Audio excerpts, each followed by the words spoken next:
What is it with society and sex issues? The top question is from Emily, who asks, should male circumcision be made illegal like female circumcision? OK, so should male circumcision be made illegal? Peter? No. One of the reasons for the confusion about this is that the word circumcision has been used to describe the horrendous operation known as female genital mutilation, which is not circumcision. It is an absolutely... No, but we specifically asked the questioner whether they wanted to keep that language, and they said yes, and we said... Yeah, but you wouldn't use racist language, and that is sexist. Well, that's illegal. That's illegal. No, that is horrible hate language. speech. It is not female. Yeah, and we've qualified that we should never have used it. It is the most appalling assault on women to take We away. would not use the term ourselves. We have said it's FGM, and I think when we set out that question at the beginning, we need to phrase questions the way people ask them. You wouldn't let somebody use a racist. Yeah, that's hate speech, which is illegal. That's hate. A lot of people do. A lot of people do use the term. And your viewer used the term. That's what, and it confuses people. Yeah. Male circumcision is a different thing. Now, whether people, no, I personally would not want to circumcise any child of mine. In my own childhood, it was a very medically fashionable thing to do, and was done to a lot of people in my generation. Everybody here knows also that it's a religious, pretty much, requirement for Jews and Muslims. So my answer is no. It would provide huge difficulties, conscientious difficulties for Jews and Muslims. It would almost certainly be unenforceable, and it would take away the very important momentum which has now got behind doing something about female genital mutilation. Yeah, quite right. OK. Anna?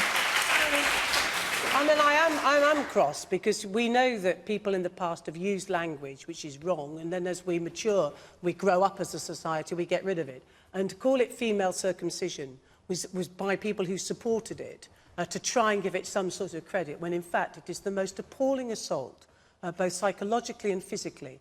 And it is done in order to take away that child's future enjoyment of sexual intercourse. That's why it is done.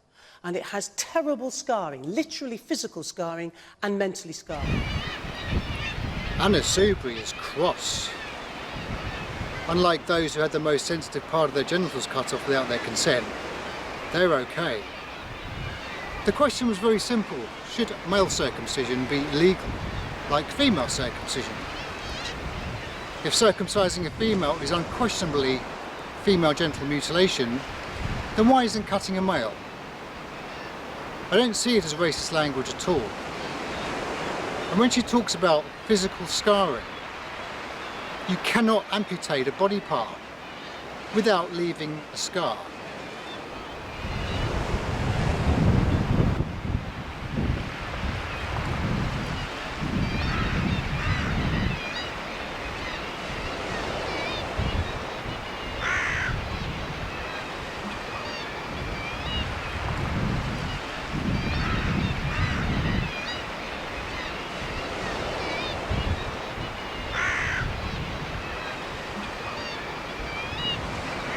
And she said that those who practice FGM call it circumcision to give it credibility. Yet that's exactly what she was doing about male genital mutilation, calling it circumcision to give it credibility. And I'm sorry, Peter Hitchens, to say that male circumcision campaigns take away from FGM campaigns is like saying we should ignore those who have their hands amputated because some people lose their entire arms. It's insanity. In stark contrast to male circumcision, which is often a medical thing done for good medical reasons, it's practiced by some religions, it is totally different to female genital mutilation, and let's get that absolutely clear. Male circumcision is not objectively wrong. Consenting adults, infants who medically require it in areas in which HIV is prevalent, I think it's permissible. But to systematically implement circumcision among infants for purely religious reasons is barbaric. It is an actualisation of religious obsession with sex and genitalia. God, I'm not an expert in male circumcision, for goodness sakes, but I don't think it's done as it is what happens with female genital mutilation. Well, it's nothing. But that is the most appalling thing, to take away a woman's enjoyment of sexual intercourse. Stop comparing them. We know it's worse, but discuss they're totally separate. And I don't think. I'm not Jewish. I'm not a Muslim. There must be people in this audience who can tell us why it's done. But it's not done to prohibit somebody in their sexuality. She says it's not to inhibit sexuality, and then ask the audience if any Jews or Muslims around to tell her why it's done. Christopher Hitchens, who's deceased now, who's Peter Hitchens' brother, knew what circumcision was all about. Maimonides says very plainly that it's designed to repress sexual pleasure, to deprive a male child as far as possible of the opportunity of that.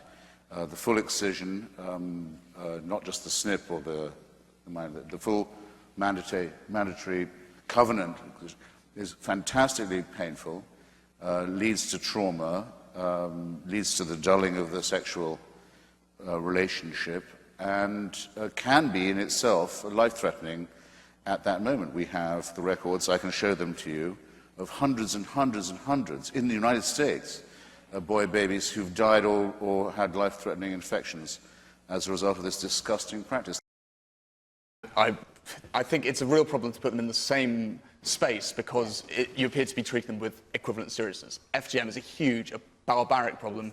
Male circumcision is a different thing. Would I want my child to be circumcised? Absolutely not. I wouldn't do it to an adult, and I'm therefore not going to do it to him.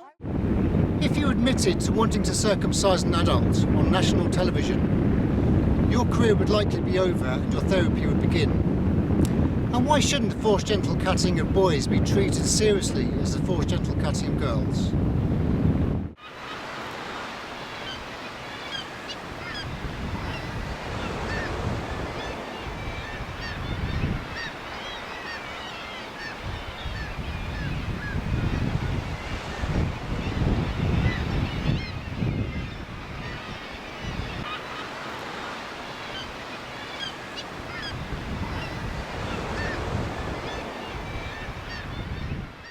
Layla Hussein and Nimco Ali, who are from Daughters of Eve, who campaign against FGM very strongly. They're brilliant ladies. And I spoke to them about it because, you know, having a child and speaking about male circumcision.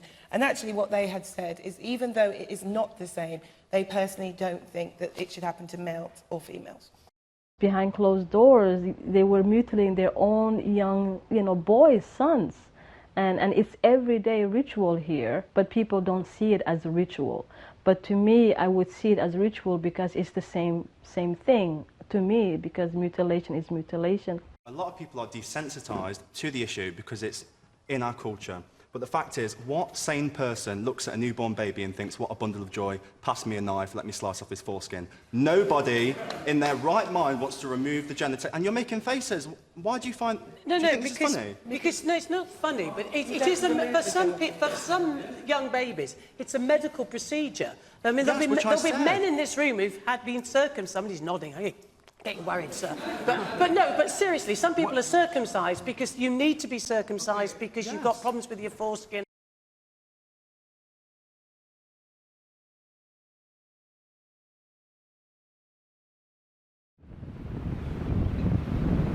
Babies don't need to be circumcised.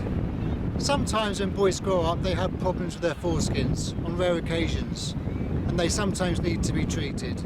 That rarely requires complete removal of the foreskin.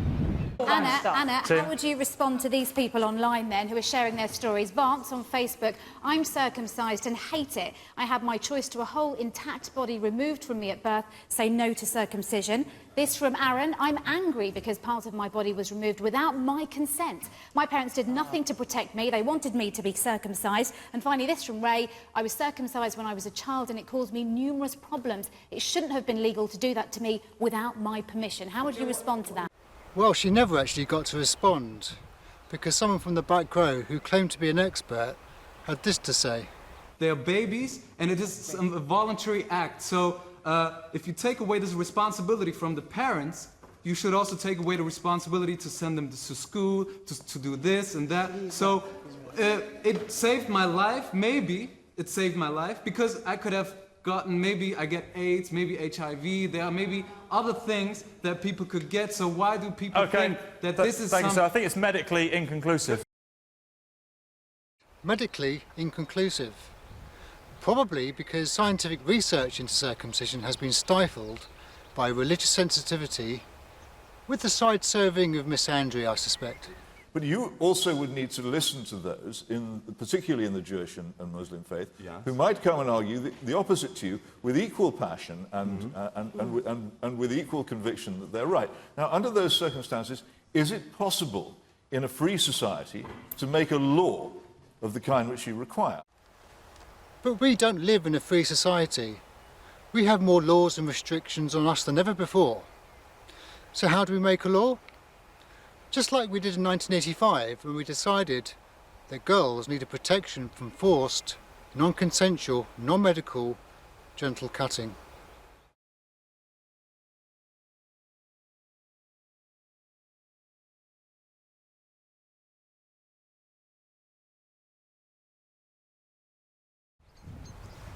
Anna Soubry said something at the beginning of the show which I thought was quite interesting. Have a listen. I'm sure nobody is in this room saying that nobody should ever go to prison, or are you? Nobody, I'm not saying that at all. But some people have to go to prison. You'd send a rapist to prison, wouldn't you, and a paedophile? Forget serial killers, it's rapists and paedophiles. And here she is, deliberately stereotyping them. The other thing that we now know about paedophiles is how wickedly cunning they are. And I suspect Elvin, like I, has had the misfortune of representing paedophiles, and I can assure you, I don't like to stereotype, but I think we can with paedophiles. The things that they do are bad and evil enough in themselves, but their wickedness and cunning, the way that they will inveigle their way into the affections of a child or a mother, that they will then commit this horrible abuse.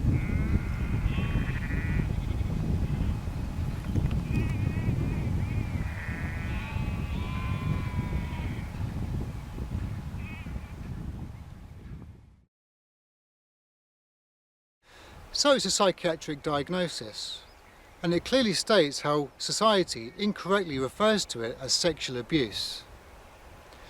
So here we have a British politician sitting there implying that people should go to prison for mental illness, along with all the rapists, and then trivialise, condone, and have cringeworthy hot flushes over something that could quite easily be called the knife rape of children.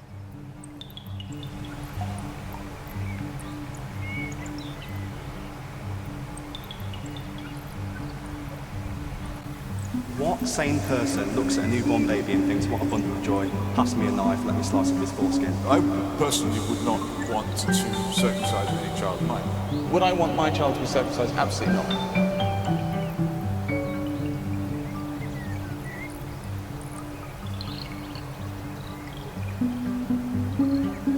It is probably one of the most worst crimes you commit because you do not give consent. It scars people for life.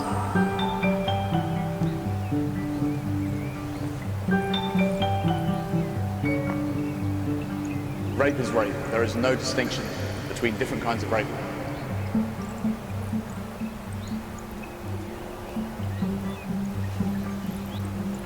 It is totally different to female genital mutilation.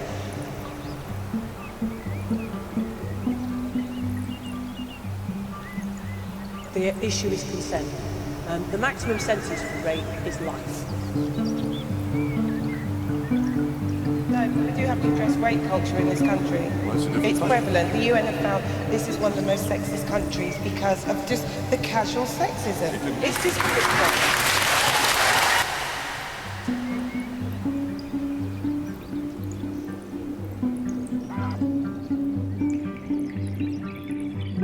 For somebody to go forward and to make an allegation of rape, how likely is it that they would actually make that up when they know what will happen when they do have to go to court and have to relive it?